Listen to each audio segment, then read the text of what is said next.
My name is Clare Hume and I'm a drama artist, and these are a few words about my mini residency at Trongate 103.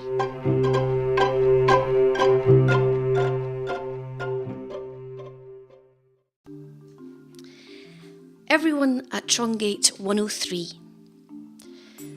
My remit was to make visual art accessible to adults with profound and multiple learning difficulties. The reality, however, was a bit different in that the people that were interested in being part of the project, the take-up, if you like, were people, well, a real mixed bag of people with different abilities. So the emphasis became slightly different. It became more about making visual art accessible to people of all abilities, making visual art accessible to everyone. When I first met with Elizabeth, that's Elizabeth Gibson, director at Projectability, we had a discussion. And it was from that discussion that I had my springboard into how I was going to approach the whole project. And it was from something that Elizabeth had said.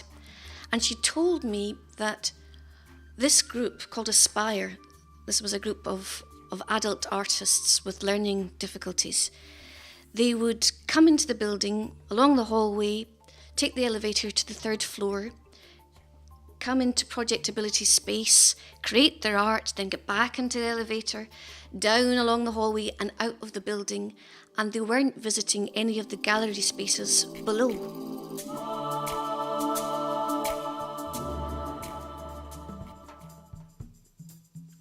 So I then knew what I had to do. I had to lead them into the gallery spaces. I had to entice them, make them feel welcome. So I had a shoal of fish pointing the way to the exhibition of still water. I had handprints leading us to the Glasgow Print Studio. And in fact, these handprints looked as if someone had made the way to the space on their hands. And that caused a lot of discussion and merriment as we journeyed towards the space. And for the Theatre of the Self, a very quirky exhibition, we had ever so quirky music leading us in.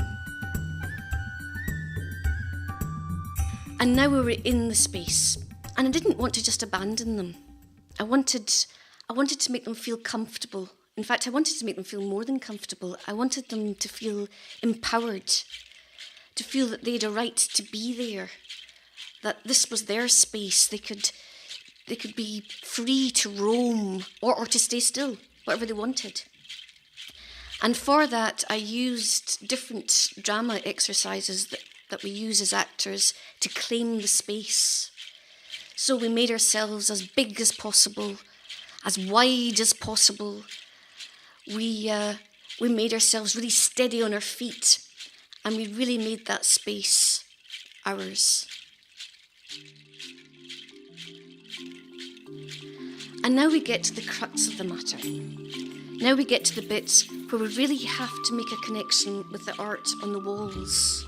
We really have to find a way in. And I use something that I use a lot in the work that I do, and that was multi-sensory storytelling. Probably the best way to explain it is to give you an example of one of the exhibitions, and that was the Theatre of the Self. And this was really easy to create a story around. In fact, the artist kind of gave it to you on a plate. So I'd created this character called Abigail. And Abigail was very, very house-proud. This reflected the domesticity of the pieces, of the works. And in her house, everything was just so. A place for everything, and everything in its place. Which again reflected the exhibition in that it seemed very well organised. Everything was very considered. Everything was very placed. And Abigail was surrounded by all of her possessions. And all of these possessions were a real reflection of herself. Now, when Abigail slept, her possessions came to life and we made them dance. And this reflected the movement in the mobiles. And all of the objects that we used a vase, a fan, a dainty cup. And these objects were either in the mobiles, shapes on various pieces of work on the walls, and it all really kind of worked and echoed each other. And la piste de la résistance was the crepe ball that I introduced. Now, one night, as Abigail slept, she discovered this ball inside the vase. And on this ball, there was a label that said self. And she started to unravel this beautiful crepe ball, and layer by layer by layer, we discovered more and more about Abigail. And we were all involved in peeling back the layers. And it didn't matter if the individual didn't understand what this was about. It was just really important that they were part of the process, and that was really part of our goal.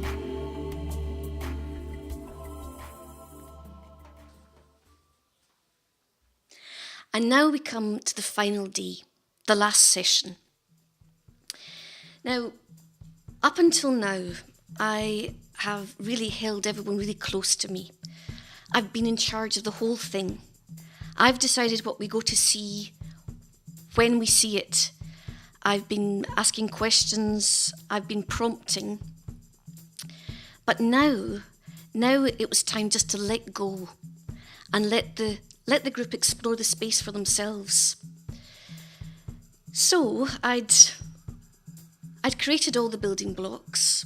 I felt it was in a good place to let go. Still scared to let go, but I was going to do it. And to the sounds of different kinds of music, like classical, pop, jazz, the group explored the space for themselves. And it was a truly delightful experience for me. It's going to go down as one of my special days, because they were really engaging with the work on the walls. They were discussing what they were seeing with each other. They were asking questions. They were making comment. They were perhaps maybe going off on their own to be alone with a piece of work. And it was then that I realised that Trongate 103 was for everyone.